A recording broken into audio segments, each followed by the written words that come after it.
Lecture number 11, The Holy Order of Males.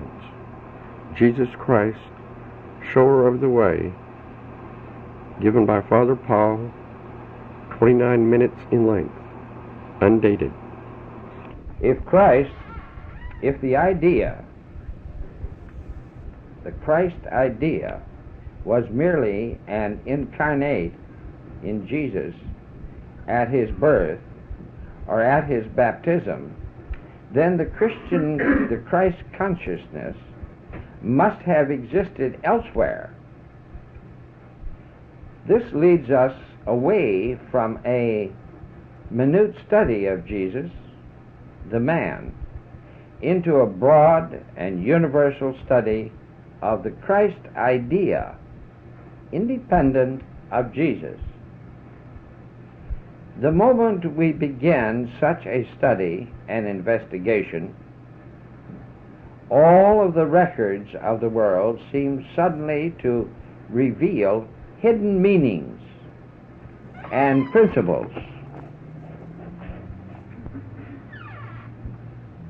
Hitherto vague and incomprehensible writings in ancient mystical literature become tinted with the purple light, as though the paper or the page we are reading from is a historical search, had become bathed in a great light, and were telling us for the first time the outstanding idea which they had been unable to convey to us before. What is this great mystery that they now reveal? Is it that the idea of the Christhood and the Christos was conceived by spiritual minds of men many ages before Jesus was born? Long before the Christ or Christos was conceived in the mind of man, there was this conception of a special illuminated consciousness that would focus its power into the consciousness of man and become man's individual redeemer and guide. The miracle of such a consciousness or divine mind becoming incarnate in flesh did not draw upon the minds of the early mystics. Even at the time of the birth of Jesus, there were thousands of such expectant mystics who could not conceive of such a miracle as the Word or the Logos being made flesh. And yet, going on in them was the conception of the divine Redeemer becoming born within them. Another point to meditate upon is the fact that for centuries before the coming of Jesus, the Christ, every religion offered to the world a leader, a teacher, a master, whom was proclaimed by each religion to be the greatest in spiritual thought. But Jesus, coming as he did into the world of great leaders at a time when religious thought was divided, seemed to have come with a unique power and a unique message. It is more than strange that of all whom preceded him or were born at about the same time, none possessed that which he manifest, after he was baptized in the River Jordan. There was something about Christhood manifest in Jesus, the man, that had never been manifest by any of the other great leaders of the past. There was something in his ministry, message, doctrine, and teaching so far superior in its simplicity to anything before heard of, that it was impossible for him not to attract the attention of the devout and properly trained mystics, and cause them to realize his true spiritual origin. You will realize now that it is immaterial whether Jesus was of Gentile or Jewish extraction, of the house of David, or of the race of Persia, India, Egypt, or elsewhere. If the Word and the law of the Christos was to be made incarnate in human flesh, and a physical body born, reared, and prepared for the eventual influx of the Christhood and its station, it made little difference what race or nationality was represented by the physical body of the one selected. This selected and chosen babe grew to adulthood and was properly prepared and mystically and spiritually cleansed and made ready for the coming of that Christhood. At the time of the special baptism by John in the River Jordan, there everything was changed as in the twinkling of an eye. Just as everything is changed at the moment of earthly transition. At that moment when the dove descended upon Jesus, as he stood in the waters of the Jordan, after having been bathed in the aura of John, who had been selected as the master teacher and channel for the purging of the body of Jesus, the body then was made a clean and ready vessel for the manifest and magnificent contents which were poured from heaven as from a great sublime source. And we no longer had Jesus, the man, Jesus the Gentile, or Jesus the Jew, or Jesus the descender of Abraham and the house of David, or Jesus the human being, or Jesus of the virgin born, or Jesus the child of Joseph and Mary. We had just the Christ. For that moment on, the physical side of the Christ was unimportant. That his physical body was wholesome and clean was assured by his earlier preparation, and then by the cleansing process that took place just before the baptism. The presence of the Christhood in that body would keep it clean, holy, and uncontaminated during the few years in which the Christhood was to occupy that physical vehicle, that body. It would see to it that no disease, no harm, no injury would come to the least cell of the physical body.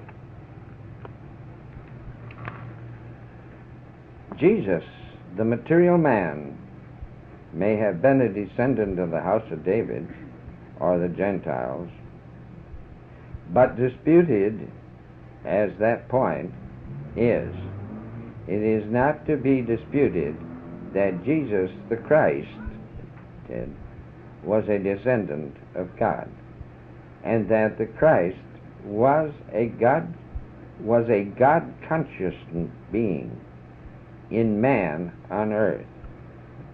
That is all important and all that is necessary or worthy of consideration as students of the mystical and spiritual principles.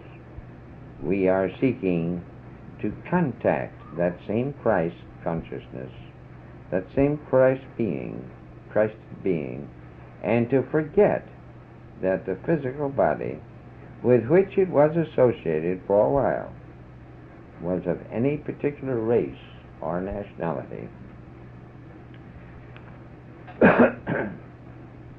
Wine of rare vintage may be looked upon as vitalizing and beneficial, yet no one concerns himself with the origin of the flask containing it.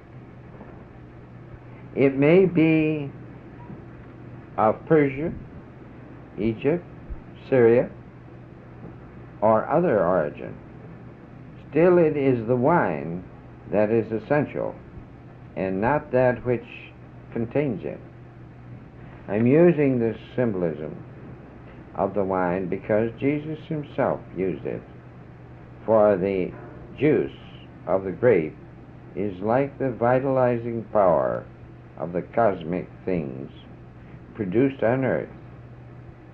That is why grape juice, corn, and salt are used in the symbolic feasts by mystics. That is why, too, that the juice of the grape is used in the sacraments to symbolize the blood of Jesus.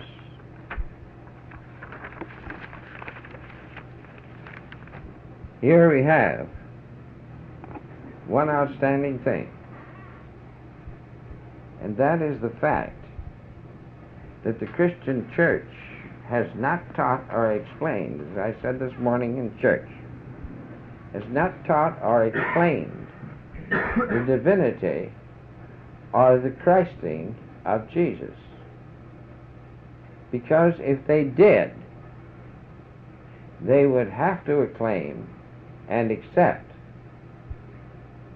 reincarnation.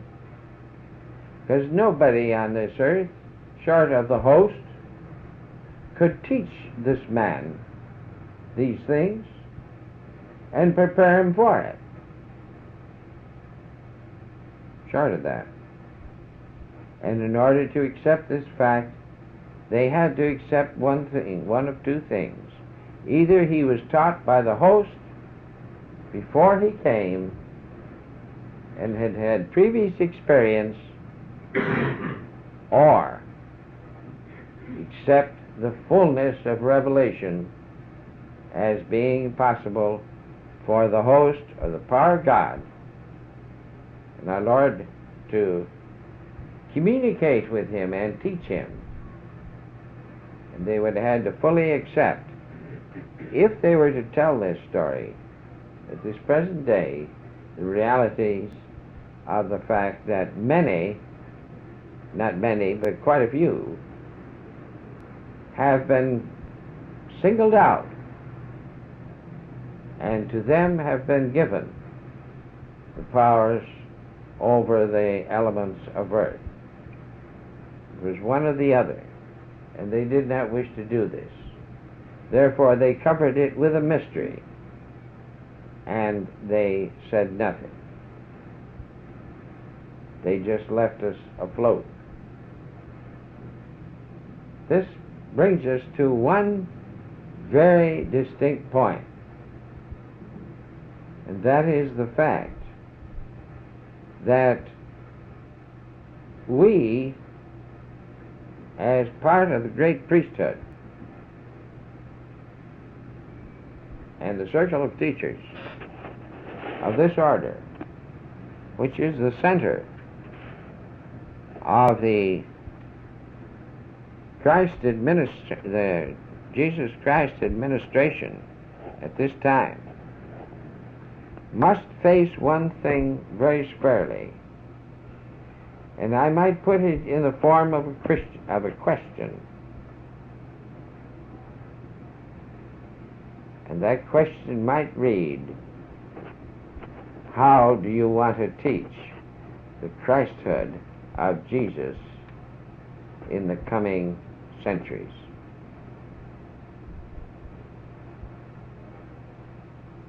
This sounds sort of strange, but it is not. Because if you go back in history, you are going to find that those things which Moses taught and brought into his people were later manifest as he taught them. And I know you aren't. But you still have that power and that prerogative to use in the reality of teaching, and the teaching how man is going to approach heaven.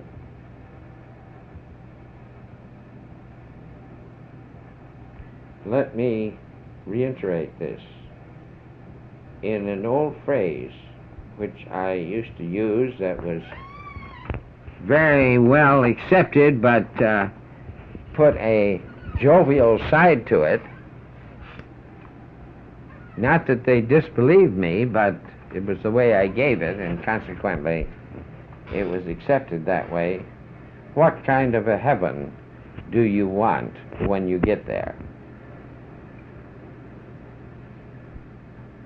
What kind of a heaven are you going to send your illumined ones when they get there to?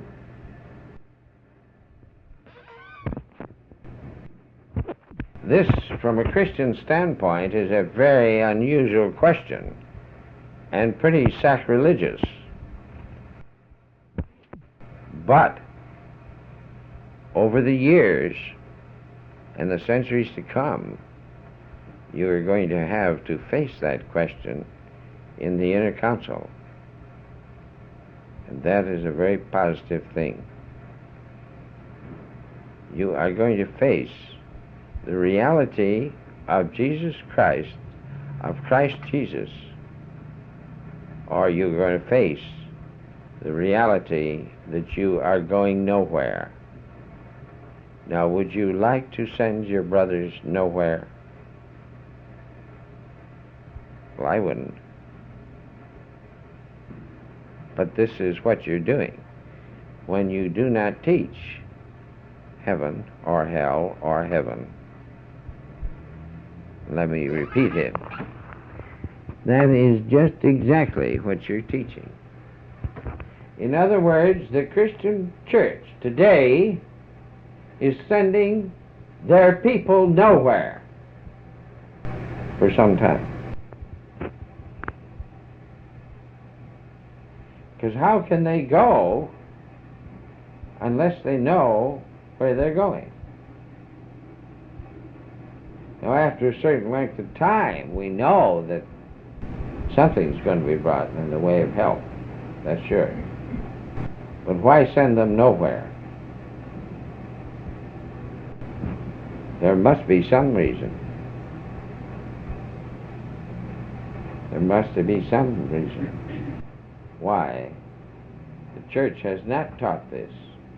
Why the church has not taught heaven or hell or whatever you want to call it, as it's called in some of the Greek. I think that's the Greek name, if I remember right. Now, are we going to leave an incomplete faith and sacrament an incomplete faith and cycle of life, or are we going to complete the cycle and try and make up for what has not been done?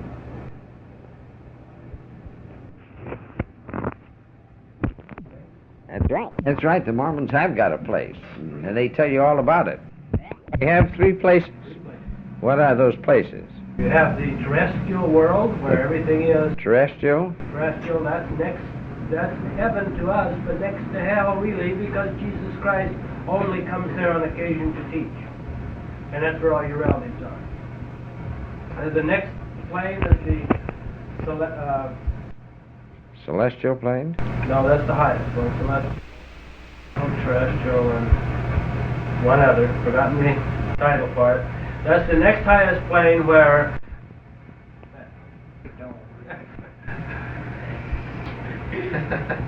But there's progression in their heaven. That's right. It isn't left idle. It's provided for, the progression is. I was just reading the Book of the Dead, the Tibetan, I think it was one of them, and they talk about, they call them, I think it's Bardos. Bardos, yeah. Where they tell these people, and the people of the earth that are still in the religion get around the casket or someplace where they can contact this person, and they realize that this person, is, I think, is in a state of unaware of where he is for a while when he first passes over. And so they chant to him, and they tell him in their prayers what to do and where he is, and what to expect. Yes. And they describe, I think there's 3 of those too. Yeah. Well, didn't the Catholic Church talk about some of those things? Yes. They talked about them and never teach them. Never taught them. Not very much. Very hazy. Very seldom. They didn't Yeah. know what they Well, were they doing. just the Catholic teach define very well where hell is, but not where and very There's purgatory, hell, and the top side. Limbo is a place where the youngsters went when they weren't baptized. Yeah. That was the place between here and there. Everybody goes to purgatory, Yeah. except the saints. Yeah. The saints are the ones that go to heaven before Judgment Day. Mm-hmm.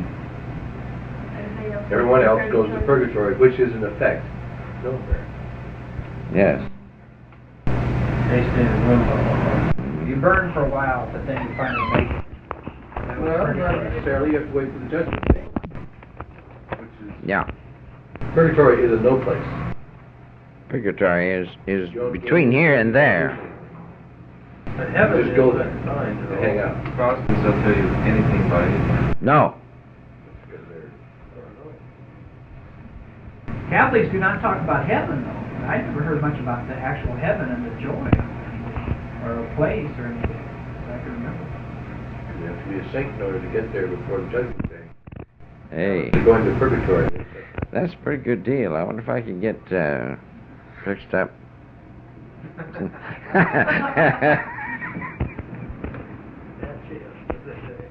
And I've heard this stated by so many people outside that, oh heaven, that's such a boring place. I want to go to hell with my friends. And you hear this so many times. Where you walk golden streets and play a harp, and it sounds kind of dull. In all honesty, I don't know that I'd be happy with a harp for eternity. So these people. There is an absolute necessity for us putting some rungs in the ladder by which these people can work with it and follow it through, so that they won't be left adrift when it comes to dropping the shell, dropping the shell and going on. You see what I mean? Because otherwise, you've got nothing. You got from here to there, and then what? I'm not saying that we should set down a scale of judgment or anything of the sort, but giving it some connotation through which these things can work and through which they can look forward to, which will create the path and method of getting there.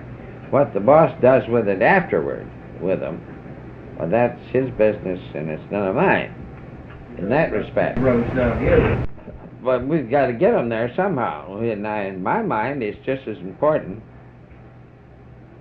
to get them there right up to that place where he takes over as it is to get them through this part of the road and initiation here. Yes. If you get them through this part of it here, won't they get if you work here? Yes. I would think that if you really got If they them go to through work here, they would illumination, understand this. if they go through illumination, God realization, of course, this is they'll have this something. Well, it's going to be an illumined earth anyway. Yes. Yeah, But- they're able to see it. Well, I don't know how many will leave it, but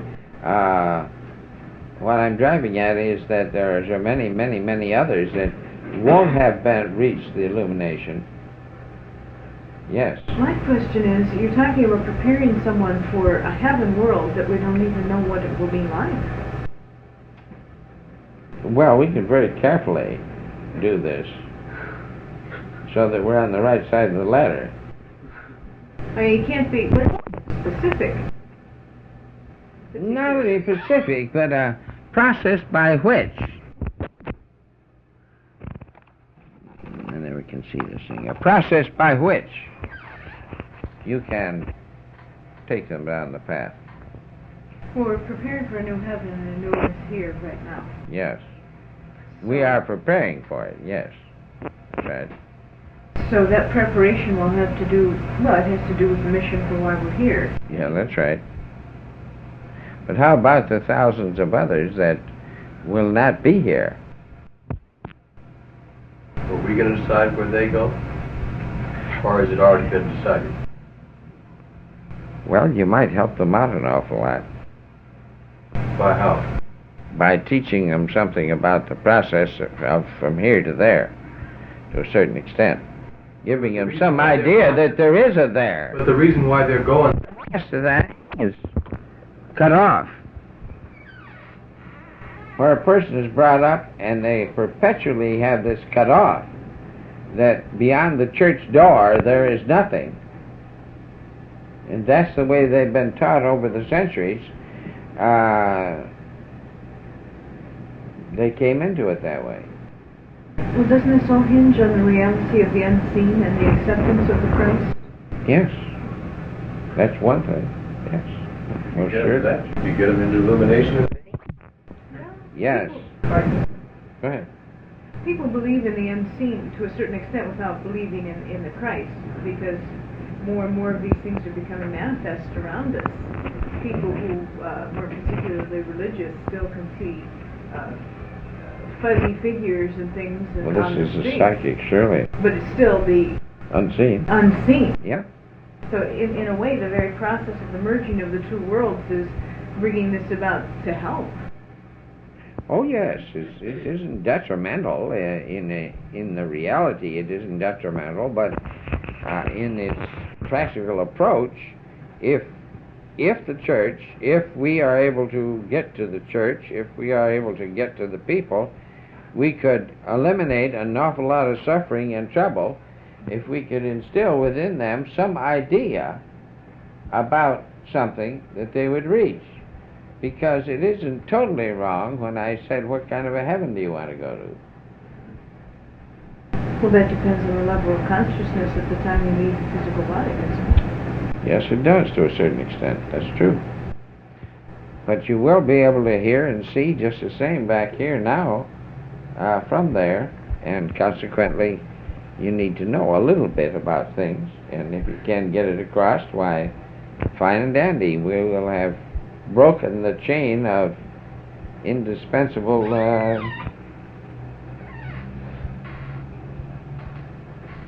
well, I won't say indispensable, but I'd say we've broken the chain of ignorance. Put it that way. You know, it always seemed to me that the best possible thing to teach a person.